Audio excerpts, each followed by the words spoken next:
بسم اللہ الرحمن الرحیم۔ السلام علیکم ورحمۃ اللہ وبرکاتہ۔ سچا عاشق رسول، شہید غزوہ احد، حضرت زیاد بن سکن رضی اللہ تعالیٰ عنہ کا بے مثال قصہ۔ فدایان رسول اللہ صلی اللہ علیہ وسلم حضرت زیاد بن سکن بن رافع انصاری رضی اللہ تعالیٰ عنہ کا شمار فدایان رسول صلی اللہ علیہ وسلم کے قافلہ کے چند اولین زعماء میں سے ہوتا ہے۔ ان کا شجرہ نسب حضرت سعد بن معاذ رضی اللہ تعالیٰ عنہ کے ساتھ مل جاتا ہے۔ آپ کے گھرانے نے مدینہ منورہ میں اشاعت اسلام کے اوائل میں ہی اسلام قبول کر لیا تھا، اور آپ کا خاندان اسلام کی مدد اور اعانت میں مصروف رہتا تھا، یہاں تک کہ وقت پڑنے پر اپنی جان کا نذرانہ پیش کرنے میں بھی دریغ نہیں کیا۔ حضرت زیاد بن سکن کی شہادت کا واقعہ بہت مشہور ہے۔ روایات کے مطابق رسول اللہ صلی اللہ علیہ وسلم پر احد کے دن جب لڑائی سخت ہو گئی، دشمنوں نے آپ کی طرف راستہ پا لیا اور آپ سے قریب ہو گئے، تب حضرت مصعب بن عمیر رضی اللہ تعالیٰ عنہ نے دشمنوں کو ہٹانا شروع کیا، اور حضرت ابو دجانہ بہت زخمی ہو گئے۔ کفار کے حملہ کی وجہ سے رسول اللہ صلی اللہ علیہ وسلم کے چہرہ مبارک کو صدمہ پہنچا، اور آپ کا دندان مبارک شہید ہو گیا، اور آپ کا لب مبارک زخمی ہوا، اور رخساروں کو گزند پہنچا۔ اس وقت خود رسول اللہ صلی اللہ علیہ وسلم دو زرہیں پہنے کفار سے مقابلہ کر رہے تھے۔ ایسی حالت میں کفار کے ہجوم نے رسول اقدس صلی اللہ علیہ وسلم کو گھیرے میں لے لیا تھا، اور کسی طرح ہٹتے نہ تھے۔ محبان رسول اپنے آپ کو رسول اقدس صلی اللہ علیہ وسلم کی حفاظت میں قربان کر رہے تھے۔ جب آپ صلی اللہ علیہ وسلم کو اس ہجوم کے منتشر کرنے کی کوئی صورت نظر نہیں آئی تو آپ صلی اللہ علیہ وسلم نے فرمایا، لوگوں کون ہے جو مجھ پر جان دینے کو تیار ہے؟ حضرت زیاد بن سکن 5 انصاریوں کو لے کر آگے آئے اور بڑھ کر کہا، لبیک یا رسول اللہ، اور بھیڑ کو چیرتے ہوئے کفار کی صفوں میں جا گھسے۔ حضرت زیاد بن سکن اپنی جماعت کو لے کر اس جاں بازی اور شجاعت سے لڑے کہ کفار کی صفوں میں ابتری پیدا ہو گئی۔ یہ 5 سرفروش تلوار لے کر جدھر نکل جاتے، کفار میں بھگدڑ مچ جاتی۔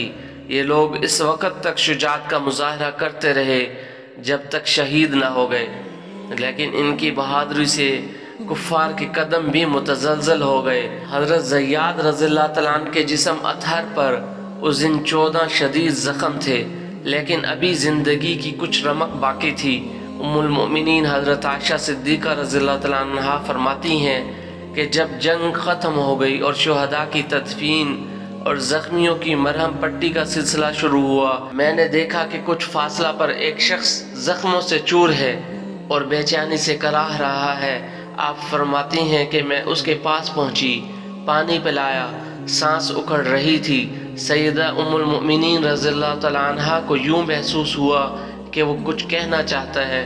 آپ نے غور سے سنا تو وہ کہہ رہا تھا، اللہ کے رسول صلی اللہ علیہ وسلم، ان پر اللہ کی رحمتیں ہوں، کاش کوئی ان کو پیغام پہنچا دے کہ ان کا غلام زیاد دنیا سے رخصت ہو رہا ہے۔ جہاں بلب کی چارہ فرمائی کرو، جہاں عیسیٰ ہو مسیحائی کرو۔ ام المؤمنین رضی اللہ تعالیٰ عنہ رسول کریم صلی اللہ علیہ وسلم کی خدمت اقدس میں پہنچی، زیاد کا پیغام پیش کیا۔ سرکار دو عالم بے قرار ہو کر اپنی زخمی محب غلام کے سرہانے تشریف لائے۔ لبہائے مبارکہ کو جنبش ہوئی، رحمت کے پھول جھڑنے لگے۔ زیاد آنکھیں کھولو، دیکھو میں آ گیا ہوں۔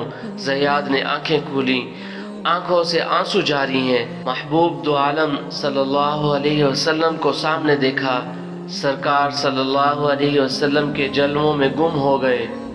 سرکار صلی اللہ علیہ وسلم نے ارشاد فرمایا، کوئی آخری تمنا؟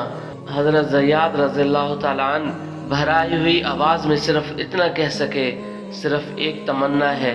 یہ کہتے ہوئے اپنا نیم جان جسم بمشکل تمام گھسیٹ کر آقا کریم صلی اللہ علیہ وسلم کے قدموں میں ڈال دیا، اور اس قریب المرگ حالت میں بھی مبارک زمان پر یہ الفاظ لبوں پر کھیل رہے تھے، رضیت باللہ ربا وبالاسلام دینا وبمحمد نبیا۔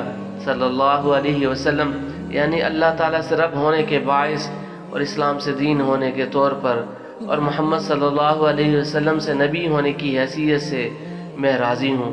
پھر فزت برب الکعبہ یعنی رب کعبہ کی قسم میں کامیاب ہو گیا، کہتے ہوئے نبی کریم صلی اللہ علیہ وسلم کے قدموں میں دم توڑ دیا۔ نجم کی اے خدا آرزو ہے یہی، عاشق زار کی آبرو ہے یہی، موت کے وقت سر ان کے قدموں پہ ہو، دید ہوتی رہے دم نکلتا رہے۔ اللہ اکبر۔ حضرت زیاد بن سکن رضی اللہ تعالیٰ عنہ کی اس موت پر لاکھوں زندگیاں قربان۔ سبحان اللہ کہ آپ کی موت پر اہل ایمان کو رشک آتا ہے۔